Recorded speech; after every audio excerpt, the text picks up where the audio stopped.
Bom dia, bom dia.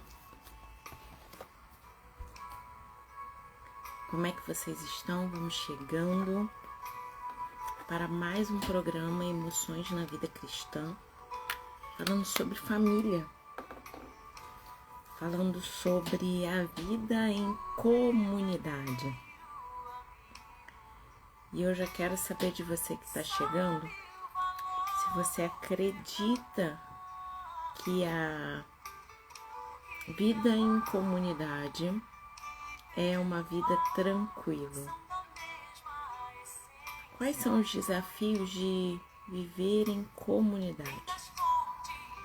Para começar o nosso programa de hoje, eu quero pensar na importância de valorizar as pessoas enquanto estão aqui. E eu pensei nessa música, né, da Ludmilla Ferve, que nos deixou essa semana. Mas ela nos deixou porque nós temos um tempo aqui nessa terra. Agora, o que eu faço com esse tempo que eu tenho aqui na terra? Todos nós ganhamos todo dia 24 horas para escrever a nossa história. E se eu acordei hoje, eu ganhei 24 horas, um dia inteiro, para escrever a minha história. E eu creio que a Ludmilla Ferve, ela escreveu a história dela. Muitas vezes, em muitos momentos difíceis da minha vida, as canções que ela cantava, as canções inspiradas a ela por Deus, me ajudou muito nos meus processos. Me ajudou muito a superar desafios, a nunca parar de lutar, a calar. Fala comigo, eu preciso ouvir tua voz. Talvez você tenha uma canção da Ludmilla que marcou um tempo da sua vida. Agora, como a gente está falando de família, né? Eu pensei dessa música, porque muitas das vezes nós somos amigos de todo mundo. Nós somos amigos das pessoas que conhecemos, nós somos amigos das pessoas que fazem parte da nossa história, mas muitas vezes nós não somos amigos daqueles que moram no mesmo lugar que a gente. A gente não é amigo da pessoa que dorme do nosso lado.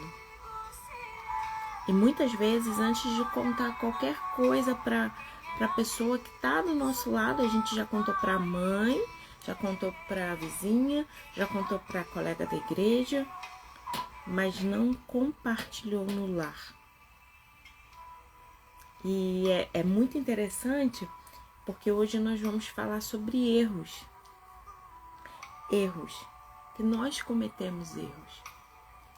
Porque nós não somos um robô, nós somos pessoas e pessoas cometem erro. E pensar nisso, pessoas que cometem erro, significa que mesmo a gente cometendo erro, nós amamos. Mesmo eu sendo falha e cometendo erro, posso recomeçar. Mesmo eu tendo um conflito familiar, eu consigo estender a mão e dizer o que é importante para mim. Inclusive pontuar que aquilo está me desrespeitando. E para pensar nisso, eu vou ler um texto de Salmos 19, que diz assim: quem pode ver os seus próprios erros? Purifica-me, Senhor, das faltas que cometemos sem perceber.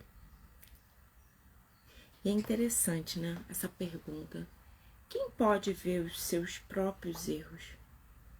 Eu costumo pensar que quando eu estou com alguém, quando eu estou dividindo a minha vida com alguém, eu nunca erro sozinho e o outro também não erra sozinho. Irlane, mas você está dizendo que eu participo do erro? Às vezes sim. E às vezes também eu me isentar disso. Não vou me meter para não me aborrecer, não vou olhar para isso, vou fingir que não estou vendo. Você está compartilhando disso. E essa percepção eu descobri em 2006, assim, no meu processo terapêutico, que eu falei assim, não falo nada para não me aborrecer, prefiro assim. E aí o meu terapeuta falou assim, mas se você não fala para não se aborrecer, você prefere assim, você está me dizendo que você, se omitindo da responsabilidade, você está escolhendo viver a partir do que o outro decidiu. Você está sendo omissa, mas a omissão também é uma escolha. Não, eu estou escolhendo não me aborrecer, não, você está escolhendo. E aí, quando eu escolho não me aborrecer, eu digo para o outro que ele pode escolher qualquer coisa que eu vou junto. E aí, depois eu culpo aquela pessoa. Só que você não se posicionou, você disse sim para a escolha dele. E aí, pensar nisso é pensar nessa pergunta: quem pode ver seus próprios erros? E é interessante, né? Porque nesse processo de atendimento, eu encontro pessoas que elas sentam do meu lado e elas na minha frente, né? E elas falam, porque minha filha é ruim, minha filha não me respeita, porque meu filho não olha pra mim, porque a minha sogra foi terrível como sogra, porque a minha mãe foi terrível, porque meu pai também, minhas irmãs são péssimas, meu marido é terrível. E aí eu olho, nossa, mas só você que é boa? Só você que é boa nessa vida. E todo mundo faz mal pra você. Qual é a sua parte nisso? Porque pelo que você tá me falando, em todas as situações, as pessoas são ruins. Mas em todas as situações você tá lá. E eu tô falando com muito amor, tá? Porque às vezes a gente culpa o patrão e tem isso também. Às vezes a pessoa vem contar a história dela, todas as empresas que ela trabalhou, nenhuma prestava, todas eram ruins, todas eram falhas. E eu não tô dizendo que não tenha falha, mas eu tô dizendo que a figura que se repete em todos os lugares sou eu. E se eu estou em todos os lugares, o que acontece comigo? Fala pra mim. O que acontece com essa pessoa que se repete em todos os lugares? Porque culpabilizar os outros pelos nossos fracassos é um caminho mais fácil. É um caminho fácil. Porque se eu não sou responsável, é o outro, é o meu marido, é o meu filho, é a minha sogra, é a minha mãe, e eu tô falando no feminino porque é o lugar que eu ocupo.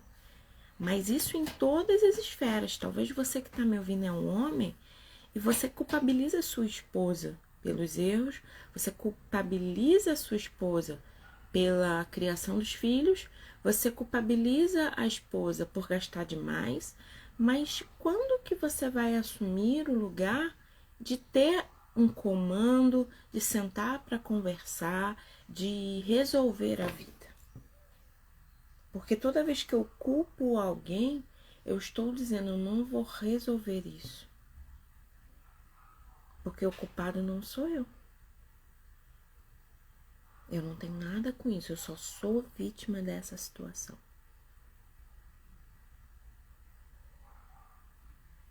Agora, pensar nisso aqui. Quem poderá ver os seus próprios erros?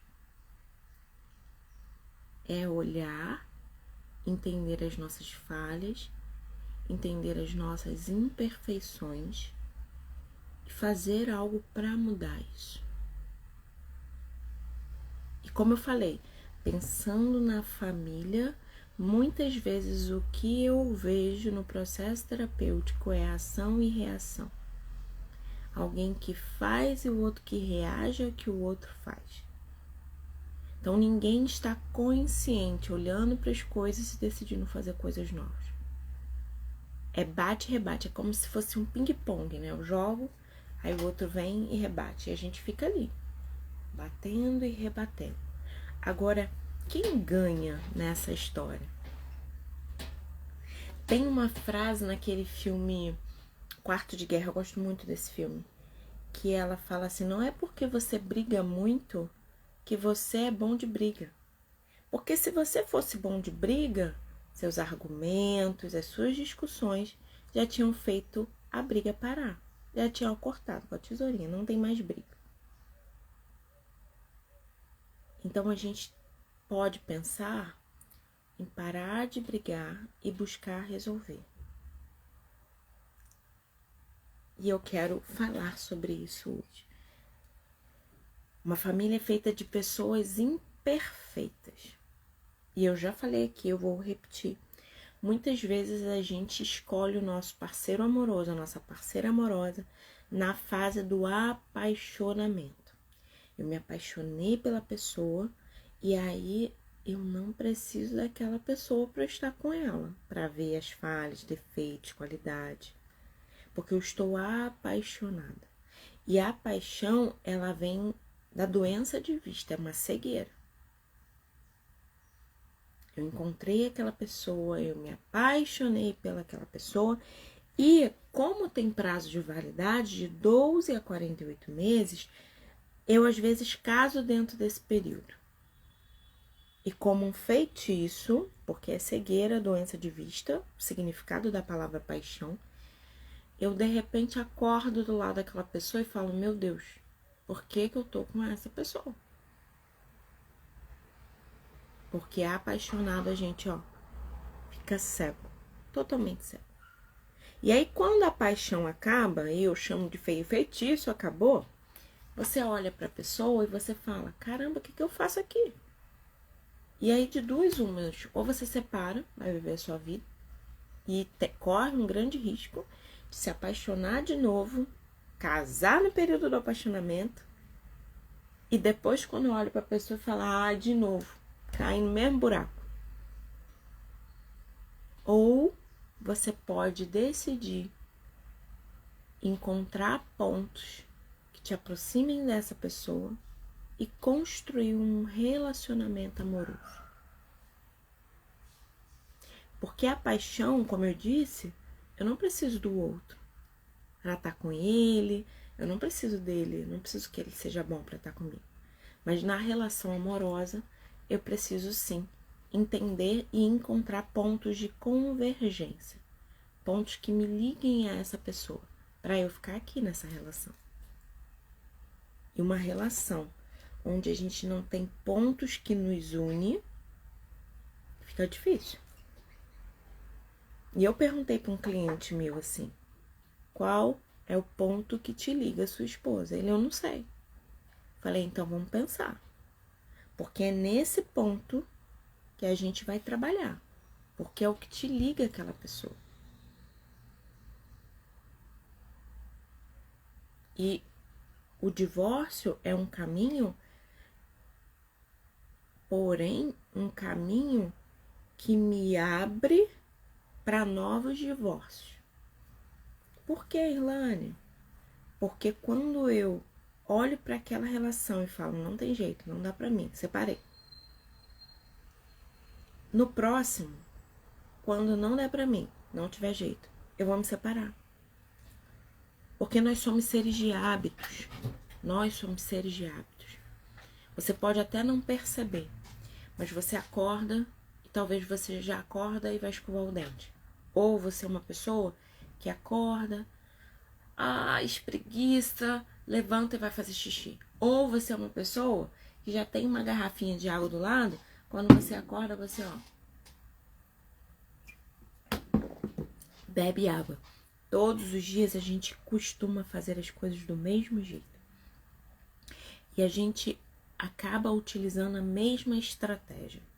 Ilane, para mudar, aí você vai precisar dedicar tempo.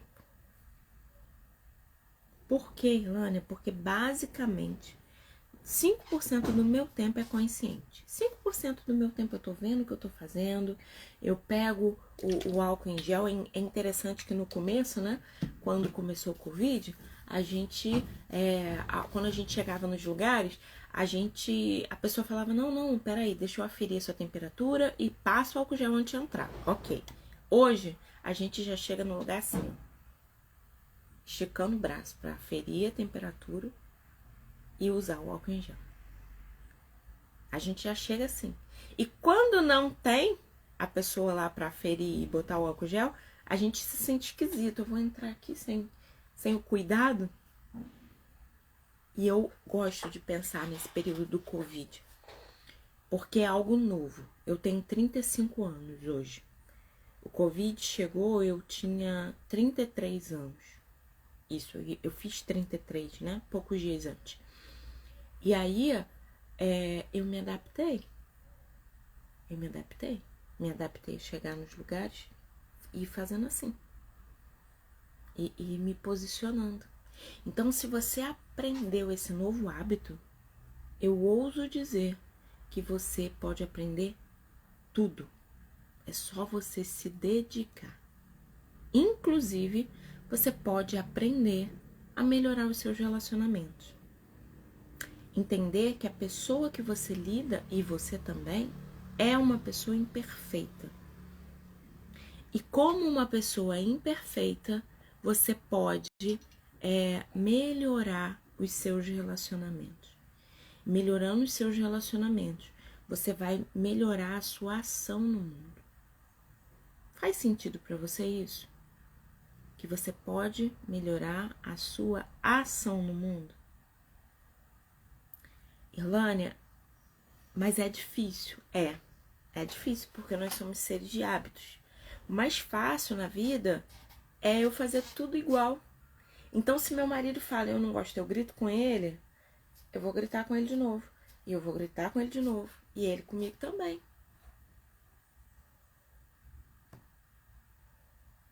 Porque talvez na minha casa lá, como a minha mãe reagia na vida? Gritando. Eu aprendi que é gritando. E aí eu venho pra cá e fico gritando também. Só que a família é um lugar de pessoas diferentes que se amam. E nós precisamos construir as nossas relações amorosas. Mas para construir as nossas relações amorosas, talvez essa pergunta de Salmos 19:12 é o melhor caminho. Quem pode ver os seus próprios erros? Porque enquanto eu estou dizendo é ali o problema, é aquela pessoa o problema, eu não entro em cena. E eu não digo assim, nossa, o que eu faço para... O que eu tenho feito para participar desse problema? O que eu tenho feito construindo esse problema? Será que eu sou totalmente vítima aqui?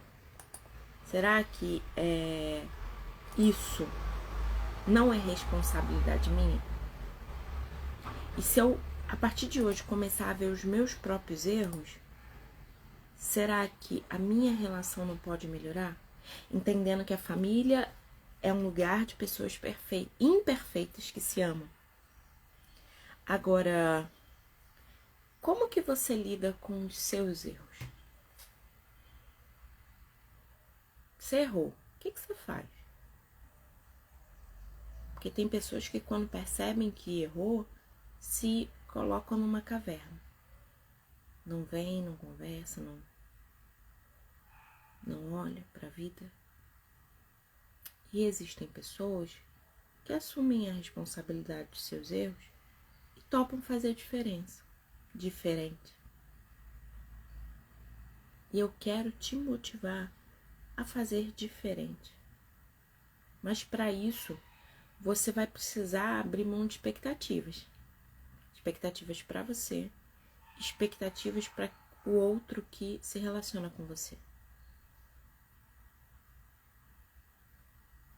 Expectativas é aquilo que eu crio na minha mente para o outro fazer ou para eu fazer.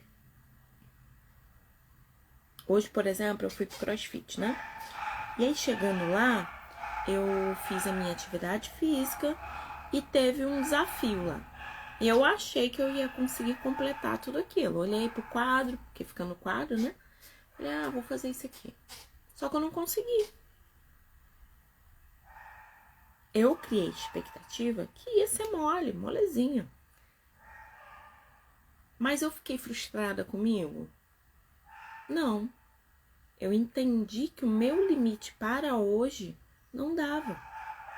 Agora, Jesus, ele fala na palavra assim, vocês estão botando uma carga nos ombros dos outros que nem vocês carregam.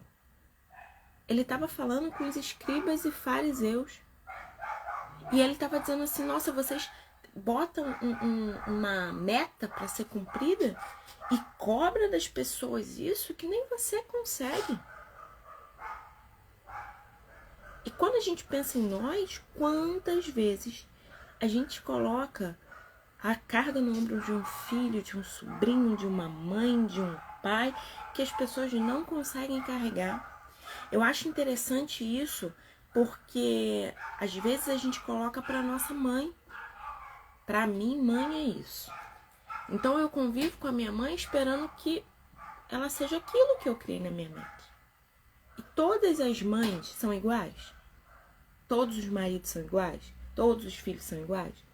Da mesma maneira, nós, pai e mãe, às vezes colocamos no nosso filho um peso que a gente tira a opção dele ser criança, dele crescer, dele fazer cada coisa na sua fase, porque a gente quer que ele tenha um padrão impossível de alcançar.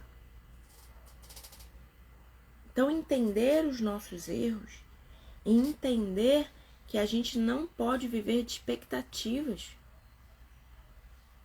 Para ser meu filho, você tem que ser assim. Para ser meu esposo, você tem que ser assim. Para ser minha mãe, você tem que ser assim. E aí você não está convivendo com a pessoa. Você está convivendo com as suas idealizações. Outra armadilha que acontece é a comparação. Mas o esposo de fulano faz isso. Mas o marido de ciclano faz aquilo. Mas o filho de fulano faz isso. Eu atendi uma moça que ela tinha uma comparação reversa. A mãe falava assim, sua irmã estuda para caramba e aí ela é boa. E você que nem estuda, você é melhor que ela, porque se você estudasse, você seria muito maior. Você não estudando, você alcança isso. E aí a pessoa tá na vida, o tempo todo tem que saber, o tempo todo tem que dar conta, o tempo todo tem que olhar, porque a mãe falou que a irmã tira boas notas porque faz algo. Mas ela não faz nada, e por que ela não pode se aplicar? Então ela passou a se aplicar na vida de forma excessiva. E isso também é disfuncional. Que vem daquela frase que eu repito tantas vezes, que eu tenho que ser perfeita para ser aceita. Agora, em alguns casos, o pai e a mãe falam isso. Seu burro, fulano é tão inteligente, seu burro, seu primo é assim, seu primo não faz desse jeito. Nessa família você é o pior, porque fulano, ciclano faz aquilo. E o quantas vezes isso foi uma dor pra gente. E quando a gente tem um filho, um sobrinho, a gente faz. A comparação é uma armadilha que mata. Por exemplo, trabalho com criança. E tenho crianças na família, né? A gente tem um péssimo hábito de cobrar assim. Nossa, mas fulano falou com 2 anos. Não, sua prima falava com 9 meses. E o que uma coisa tem a ver com a outra? Será que todo mundo tem que falar com 9 meses? Ou todo mundo tem que falar com 2 anos? Nós aqui no processo terapêutico, a gente tem uma métrica de avaliação, né? Poxa, tá com 3 anos, não fala, 3 anos e meio ainda não fala. O que tá acontecendo de errado? Aí a gente vai ver se é pouca estimulação, se é problema da parte fonodiológica, né? Se é o problema fonal, se a laringe está ok. A gente vai avaliando e encaminhando para os profissionais que podem contribuir. Porém, vamos ver se não é estimulação, porque às vezes é o pai e a mãe que não estimula a criança. Eu já tratei mães aqui que se incomodavam com o barulho da criança. E ela fazia de tudo para a criança não fluir, não falar, não chorar, não... Então, tudo ela atendia a tempo e a hora. E se eu sou atendida a tempo e a hora, eu não preciso falar. Porque falar é comunicação. E eu começo a me comunicar a partir de uma necessidade. Se eu não tenho necessidade, para que eu vou falar?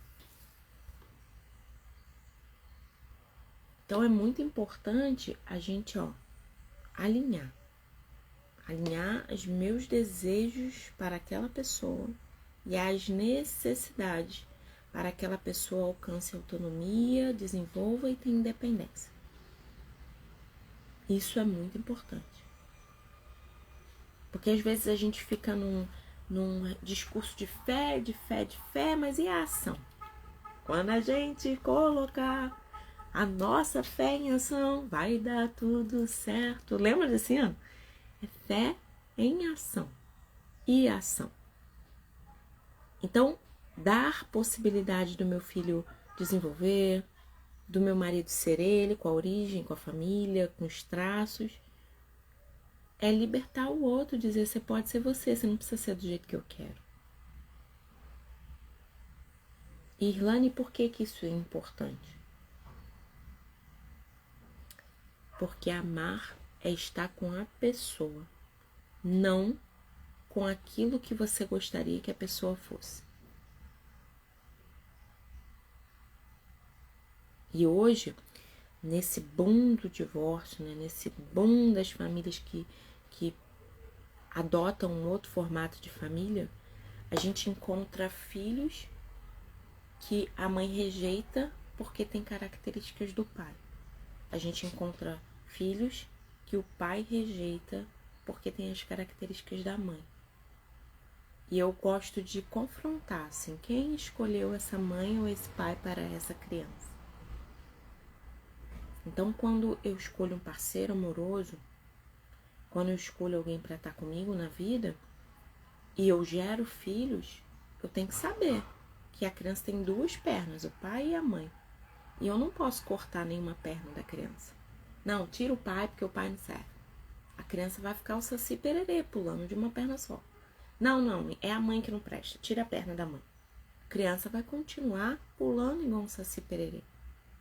Então, a criança, ela é a integralização do amor, que naquele momento foi chamado de amor e gerou um filho. Gerou vida. E vida é amor. E por que eu vou tirar o pai ou a mãe dessa criança? Eu preciso lidar com o pai e com a mãe dessa criança. E naquela criança vai ter traços de pai, traços de mãe. Da família do pai e da família da mãe. E eu vejo muitas vezes aqui a pessoa falar assim, porque você é igual a sua mãe. Tá, nasceu de lá. Pode mudar, melhorar, ampliar? Pode. Mas vai ter coisa que a pessoa não vai conseguir. E a mudança, ela só vem pelo querer. Não é pelo seu muito falar que serão ouvidos. Não é. Você tem que fazer isso. Não é por muito falar. E eu sempre sugiro aqui no processo terapêutico o que é bom nesse relacionamento. O que é bom para você. Quais são os pontos positivos da relação? Porque se os pontos positivos da relação são maiores do que o negativo, você vai fluir, você vai ampliar pelo que você admira. A admiração é uma grande força para que o casamento continue, para que a família continue unida. Se você não admira, você não vai conseguir ficar unido com ninguém. Se eu admiro meu marido, em algum ponto, eu vou continuar com ele. Se eu não admiro, é impossível. Ou senão a gente escolhe assim, né? Eu fico aqui reclamando de você e você fica reclamando de mim. E fica ali naquela vício emocional da reclamação, da tristeza, da dependência, do fracasso, um carregando o outro. E existem muitos casais assim, que um carrega o outro. Fica ali, ó, deixa a vida me levar. E aí eu volto aqui. Quem pode ver os seus próprios erros? Eu atendi uma moça que o marido tinha uma relação extraconjugal há 3 anos. 3 anos ele tinha uma pessoa. E ela, porque ele isso, ele aquilo outro. Eu falei, mas aonde você estava durante esses 3 anos? Você não viu? Você não estava junto? Você não percebeu? E ontem eu estava conversando com uma amiga e a gente estava falando que, assim, Deus, quando ele fala da família, ele fala que o cordão de 3 dobras, cordão, laço, né? Cordão de 3 dobras, não se desfaz facilmente. Isso significa que pode desfazer, mas não se desfaz facilmente. Cordão de 3 dobras, eu, meu esposo e Deus, ok? Agora, quando a gente pensa numa triangulação, a gente tem que olhar que o triângulo, ele é 3 pontos. Ele não é laço, tá junto. Ele é triângulo. E aí, toda relação que acaba, ela acabou porque triangulou. Ou é eu, meu marido e a mãe dele. Ou é eu, meu marido e a minha mãe. Ou é eu, meu marido e meu filho. A gente abre brecha para triangular. Ou é eu, meu marido e uma amante. Ou é eu, meu marido e a minha profissão. Entende isso? O cordão de 3 dobras é laço. Ó, ele fica harmonioso, flexível. Agora o triângulo não. Ele tem pontas e pontas que não se encontram. Quem tá aqui não encontra aqui em cima. Entende isso? A triangulação é o reino dividido que não tem como prosperar.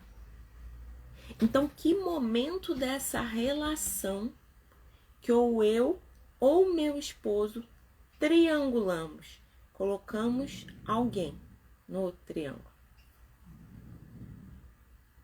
Entende isso? Deixou de ser lá nó, cordão de 3 dobras, deixou de ser, né? Para ser triângulo. E é o reino dividido. Esse reino não vai prosperar. Então, a triangulação pode ser mentiras. A triangulação pode ser pais e mães, família de origem. Eu fico dividida entre minha mãe e meu esposo, e minha mãe e minha esposa. A triangulação pode ser um filho. Eu casei para ser mãe, e aí quando o filho nasce, eu largo meu marido e fico só com o filho. E, olha, preste atenção nisso. Para uma criança que está nesse processo, é muito difícil. E aí eu quero que você pense, às vezes a criança fica doente. Você faz, sei lá quantos antibióticos em 3 meses. A criança tomou quase que antibiótico todos os meses. Em 1 ano, a criança tomou antibiótico 8 vezes. Será que ela não está adoecendo para se manter nesse lugar que ela foi colocada? Porque muitas coisas na nossa vida nós somos colocadas quanto criança. Quanto adulto a gente tem poder de decidir. Mas quanto criança a gente tá ali, ó. E tem criança mais assim que, ó, não, isso não. Ó, vai falar com meu pai.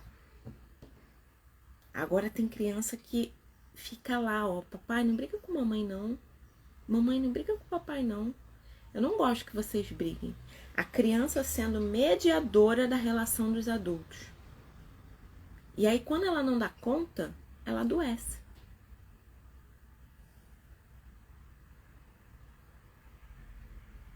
E a gente precisa acertar isso. Amar a pessoa como ela é, não com aquilo que eu gostaria que ela fosse. Faz sentido para você isso? Quero que você pense nisso.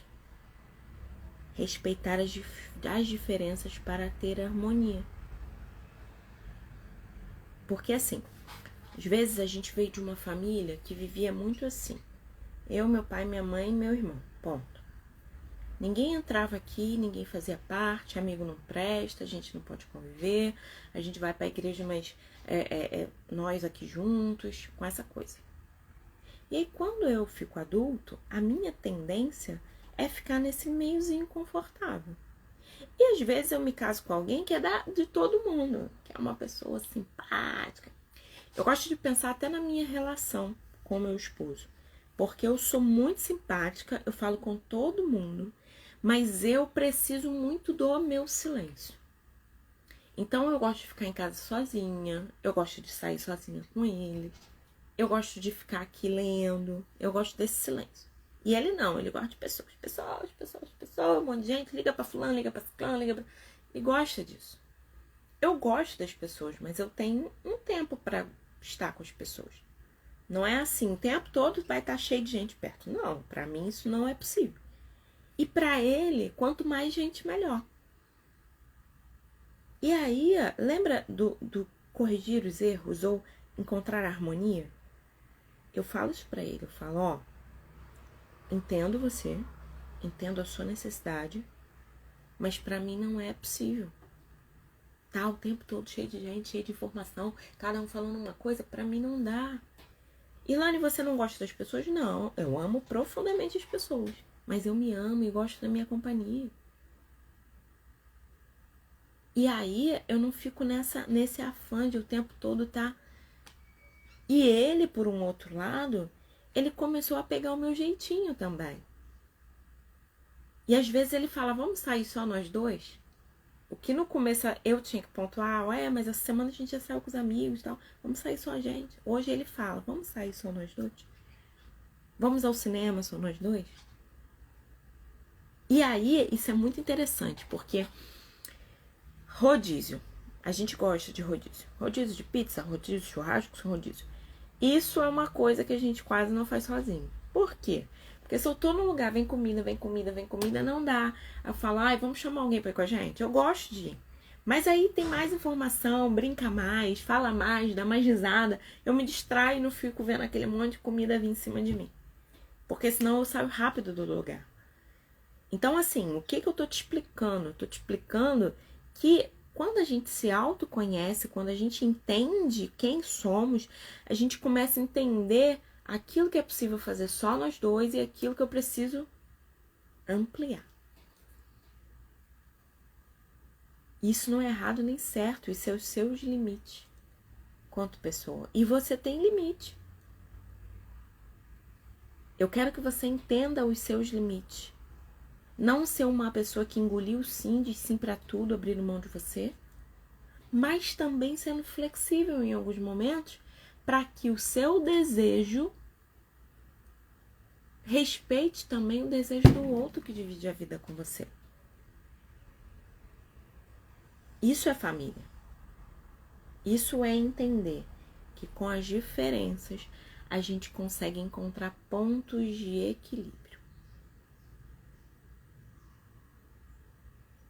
Agora, independente dos erros que você cometeu, Deus olhou do céu e falou, não tem justo sequer, eu vou enviar o meu filho. E quando Jesus pagou o preço na cruz do Calvário, ele falou assim, tetelestai, está consumado. Ele falou, agora essas pessoas são livres para seguir, livres para ampliar, livres para alcançar. Livre, você é livre. Livre para errar, pedir perdão e continuar. Livre para reconhecer os seus erros, porque muitas das vezes a gente não se perdoa. E eu falei de perdão na quarta. A gente não se perdoa. Nós somos algozes de nós mesmos, punitivos com nós mesmos, malvados com nós mesmos, porque a gente não entende que a gente é humano e o humano erra. Agora, quem pode ver seus próprios erros? Isso aqui é entender o equilíbrio. Entender que se você erra, você pode reconhecer seu erro, pedir perdão e se perdoar. Agora, você pode também entender o erro do outro e abrir mão das expectativas e da comparação. Agora, o seu erro, ele pode ser uma oportunidade. Que vida chata é ficar tudo certinho no lugar, né? O Mário Sérgio Cortella, ele fala no livro dele que a casa chata é casa que não tem criança. Onde tudo tá no lugar. É como se fosse uma família capa de revista. Uma casa capa de revista. Aquela casa que tá tudo no lugar, tudo certinho, tudo bonitinho. E cadê o contato? Cadê o erro pra gente acertar? Cadê as coisas que a gente pode ampliar? Porque tudo certinho, fica tudo ali, quadradinho. E a gente precisa aprender a conviver. A minha irmã, ela é uma pessoa extremamente organizada. Extremamente organizada, tudo no lugar. Ela tinha tudo certinho. Pano de chão ela botava para quarar. Ela era toda metódica da casa. Comida na hora certa. Tudo no lugar, tudo combinando. E agora ela tem 2 filhos. E quando você tem 2 filhos, você fica com foco mais ampliado. Você não tem um foco numa coisa só. A casa arrumada. Você começa a olhar a necessidade das crianças, a necessidade da vida. E aí você começa a flexibilizar. Ela continua sendo limpa, continua sendo organizada, mas ela não é tão metódica mais. E às vezes a gente precisa entender que o tempo mudou, que a família mudou, que a família aumentou e que a gente precisa mudar, senão a gente fica uma chata de galocha. O tempo todo tem que estar aqui, senta aqui, é tudo direitinho e não sei o que. E quando que seu filho vai poder ser criança? Porque hoje a gente encontra na vida adultos fazendo coisas de criança. Mas por quê? Porque a vida era tão certinha, regrada, que a pessoa não podia ser ela. E aí, quando ela encontrou liberdade na fase adulta, ela infantiliza. Ela vai viver a infância, onde ela errava, onde ela deixava o sorvete escorrer, onde ela derrubava o copo de refrigerante na mesa e começa a fazer as coisas na fase adulta. Só que quando eu não fiz as coisas na minha fase de criança e eu faço na fase adulta, o que acontece? Os meus erros serão piores, porque muitas vezes eu vou atentar contra a minha vida. E aí eu preciso ter a oportunidade de errar como uma oportunidade de aprendizado, não é de acertar. Não, eu vou fazer isso acertando. Não, eu vou fazer isso aprendendo. A gente muda de status, sabe? Eu deixo de ser a pessoa certa, a pessoa tudo no lugar, para ser a pessoa que eu vou lá ver como vai ser essa experiência. E aí eu tiro essa rigidez. E aí eu tenho compaixão comigo e com os outros. E eu sou gentil, evitando o julgamento. E quantas vezes a gente se julga tanto? A gente julga, a gente faz sermão para todo mundo, a gente se culpa, ocupa o outro. Tá vendo aí o que você fez? E eu gosto de criança, né? Que eu fico tentando entender o que acontece na cabeça da criança. Porque a criança, ela não tem os registros que eu tenho, as experiências de vida que eu tenho. Ela é uma criança, ela tá aprendendo. Ela tá, cada experiência, aquela novela que tinha, cada mergulho é um flash. Criança é isso. Cada situação é uma oportunidade. E eu fico assim, gente, por que ele tá fazendo isso? Eu fico tentando entender. O que houve? Eu pergunto, às vezes a criança nem fala, o que você quer? Porque você olhando na sua fase adulta, você não entende que experiência é aquela que a criança está vivendo. E aí é muito próprio, pela nossa criação, pela construção da sociedade, eu ir brigar com aquele sujeito. Não faz isso, tá errado, faz isso. É desse jeito.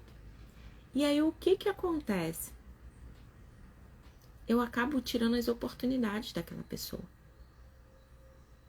E eu não deixo ela experimentar a experiência. Porque a experiência tem que ser certa. Mas se eu exercitar compaixão, ser compassivo, entender que o outro está num outro momento, em outra fase da vida, e eu abrir mão do julgamento, isso vai ampliar. Muitos pais vivem tão distantes dos filhos porque não têm humildade. Humildade, Irlanda, é a humildade de entender que você já foi criança, que você já foi adolescente. Humildade de entender que você nasceu pequeno, que agora você é grande.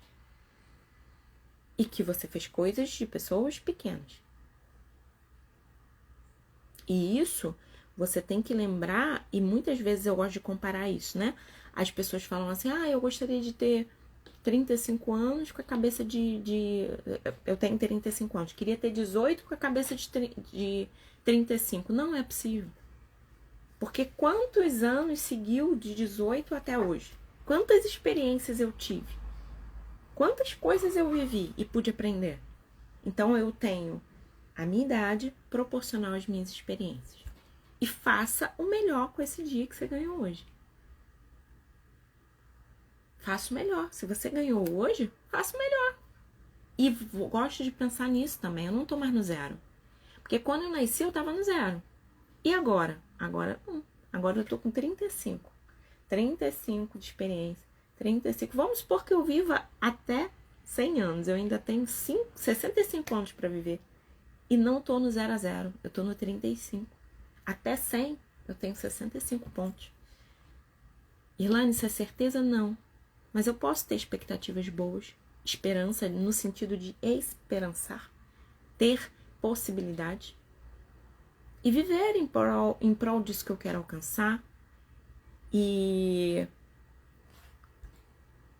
ouvir as pessoas, como eu falo isso, né, da criança, que eu fico olhando, tentando entender o que está acontecendo, e eu pergunto, o que você está fazendo? O que você quer aí? Às vezes a criança nem fala, ela olha pra mim, isso, aqui, vamos lá, vou te ajudar, me puxa, e me leva, e eu vou vendo, com gentileza e humildade, pra observar, sem passar sermão e dar conselhos. E às vezes eu tô com pessoas que a criança tá ali e a pessoa, não mexe aí, não faz isso, tira a mão daí, faz isso, daqui, né? Caramba! A criança desde de pequenininha tá com ruído no ouvido. Não, em vez de você dar a mão e falar o que você quer fazer, me leva pra eu te ajudar. E aí você pode pegar assim, ó, isso aqui é um álcool gel. Não, vamos botar aqui, vamos guardar agora, vamos lá, vamos guardar, vem comigo. Em vez de ficar brigando, porque essa criança não arruma nada, não ajuda em nada. Esse adolescente não tem nada, não quer nada com a hora do Brasil. E eu atendo adolescente aqui. É interessante, porque muitos pais não ensinam os filhos, ó, pegou o álcool gel, guarda no lugar certo. Arruma sua cama, tira o lixo do banheiro. Mas quando a criança faz 12 anos, agora a criança tem que fazer tudo sabendo. Não, ele não sabe. Não é porque ele viu você fazer que ele aprendeu. Você tem que começar de pequeno, dentro das possibilidades. Para quando ele estiver nessa fase, ele já ser autônomo de entender que se a garrafa está vazia, eu preciso encher. Não é com 12 anos que eu começo a encher a garrafa. É pequeno, vamos lá, bebeu a água, tá vazia, vem com mamãe, vamos encher. Ele não vai dar altura, mas você enche isso, agora tá cheinho. Ensinando, motivando. E às vezes as pessoas não se afetam, elas não vão, porque é muita crítica.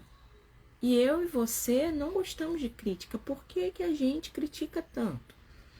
Já pensou nisso? Eu não gosto de crítica, mas eu vivo criticando, pontuando, dizendo que tá errado.